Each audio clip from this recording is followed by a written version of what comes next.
As she ties a large bow before applying red lipstick, Gray also finds herself shell-shocked by her best friend's transformation. While she had done some light makeup on him before, it certainly paled to now with the full wig and outfit. She admires how stunning Dorian looks in the outfit, a mixture of strength and vulnerability shining through. "Wow," he can't help but remark, blinking a few times.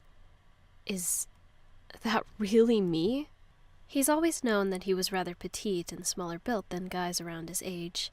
However, seeing the transition from the lashes to the lipstick and the bows on his long wig, it's still astonishing to the eyes. "You're so pretty," Gray whispers before squealing and hugging him behind.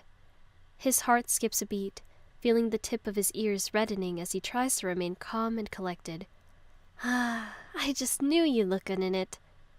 Chuckling at her excitement, he still finds himself somewhat embarrassed, but ultimately he has to get used to cross-dressing and embrace his new normal if he's going to get to work with her. True to Gray's words, the others there who took him under their wings were quite friendly, albeit also loved to tease him as if it was no secret who he was, while showing him the ropes and helping him get comfortable with his duties. They patiently guide him through the menu, explain the different tasks he'll be responsible for, and teach him how to interact with the customers. With each moment, he begins to feel a little more at ease as he learns the ins and outs of working at the Maid Cafe, including accidentally being misgendered by customers frequently. Yet, as the day goes on, he starts to feel more comfortable and even manages to crack a smile and even lean into it as a joke. Given his relatively soft features and little facial hair, he supposes it makes sense. It doesn't take long until he plays along and enjoys being seen as a female. By the end of his shift, he's surprised by how much he actually enjoyed working at the cafe, largely thanks to everyone's support and guidance. He even made some new friends. With a newfound sense of determination and belonging, he looks forward to returning for his next shift, no longer hiding behind Gray, but ready to embrace his new role confidently. Who would have thought one could have the most confidence when embracing oneself so openly? When did he last have this much fun aside from hanging out with Gray? "Dorian, Table 3 asked if you could take a photo with them before they leave after dessert." "On it," he calls back confidently, flicking his hair. His high heels clack as he quickly grabs the dessert tray and heads to serve first. They grow up so fast, don't they?" Gray sighs, cupping her cheek like a proud mother hen would. She always had a crush on him since he rescued her from some bullies and then carried her back home. It might sound cliché to some, but when she looked back, Dorian always shined brightest when up against it, and this was defo that. With only a day's worth of instruction, Dorian was a hit. Even the way he moves around in his uniform has people so bewitched. So careless, fun-loving, and free, Gray can't help but stop and watch. She's delighted to see how much fun he's having. Gray leans on top of her broom. She can't take her eyes off him. She's lost in her secret love. Rosemary, standing next to her, can't help but sigh while nodding. "Hey, you're his childhood best friend, right?" Rosemary asks quietly as they both watch Dorian work. "Do you know if he's seeing anyone?" Gray can feel her ears perking, tearing her eyes away towards her fellow colleague. "I mean, Dorian seems like a cute guy.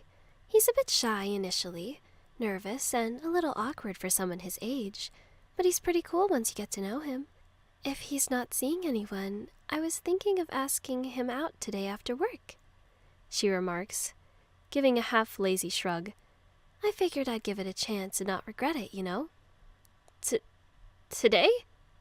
Gray stammers, her heart pounding up to her throat.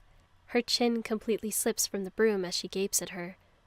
"Yeah, maybe grab something to eat nearby and get to know each other better," Rosemary continues, talking flippantly, tucking hair behind one ear. "Sorry to ask, but you don't seem interested even though he's clearly obsessed with you." Gray's face goes white, and her mouth drops as she looks away. "Obsessed? No, he can't be." "Are you guys done talking about Dorian?" Petra chimes in. "Please, as if you weren't eavesdropping," Rosemary giggles. "You done cleaning the bathroom?" Let me tell you, we are not paid enough to be cleaning in there, Petra huffs, placing one hand on her hips with her nose scrunched. So, Dorian, huh? Man, I still can't believe he's a guy at times. I think that's why I'm interested in him, Rosemary hums, tapping her chin in thought. Like, who doesn't want a guy who's in touch with his feminine side?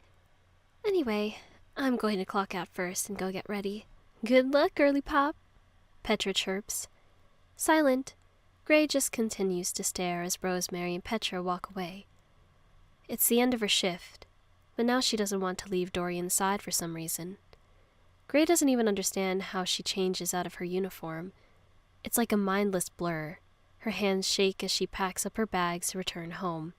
Rosemary's plan to confess to Dorian right after work, at this very moment, feels like a knife twisting in her heart.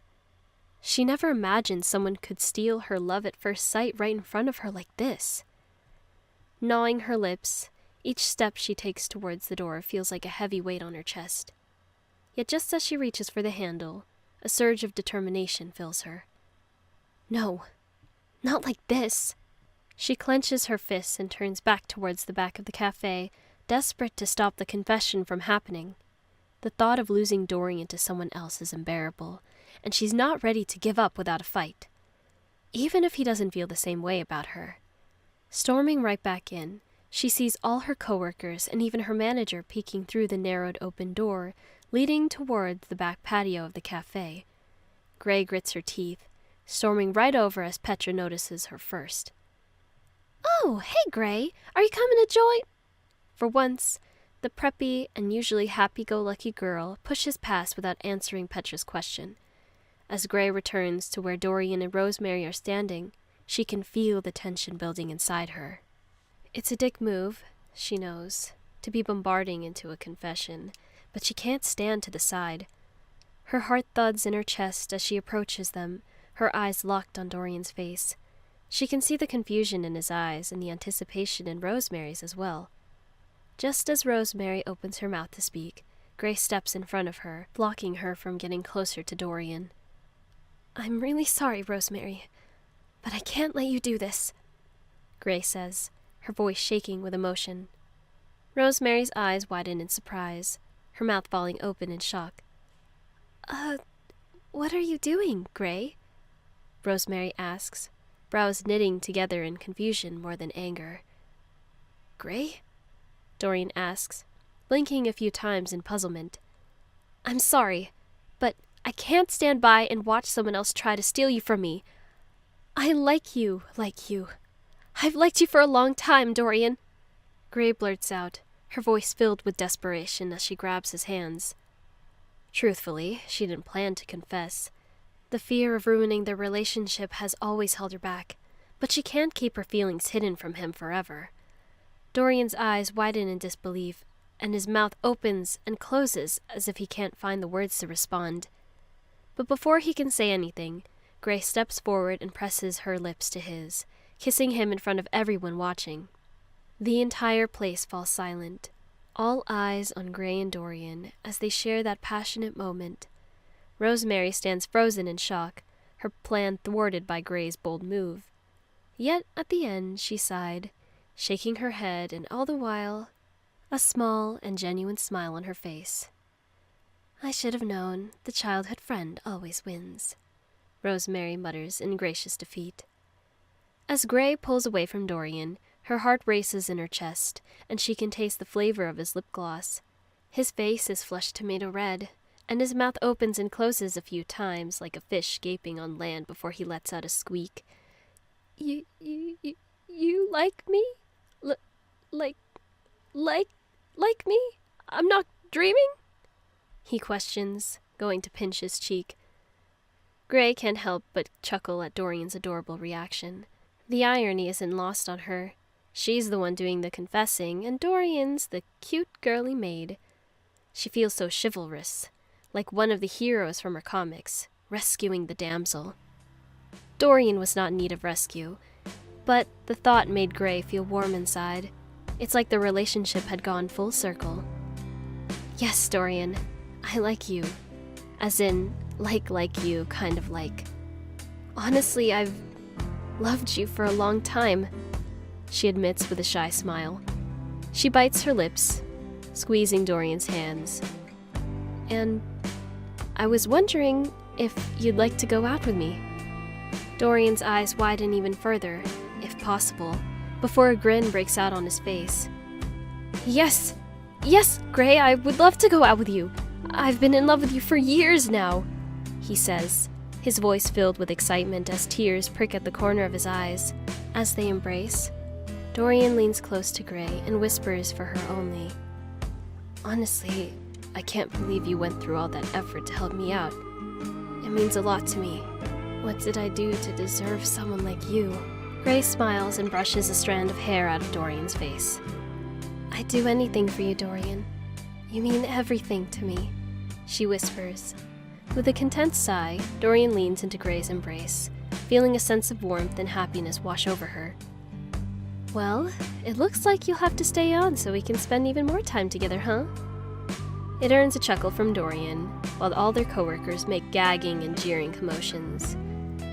As they stand there in each other's arms, Gray is grateful for the unexpected turn of events that led her to finally confess her feelings to the boy that she has liked for so long. Would this have happened if Dorian wasn't dressing as a girl?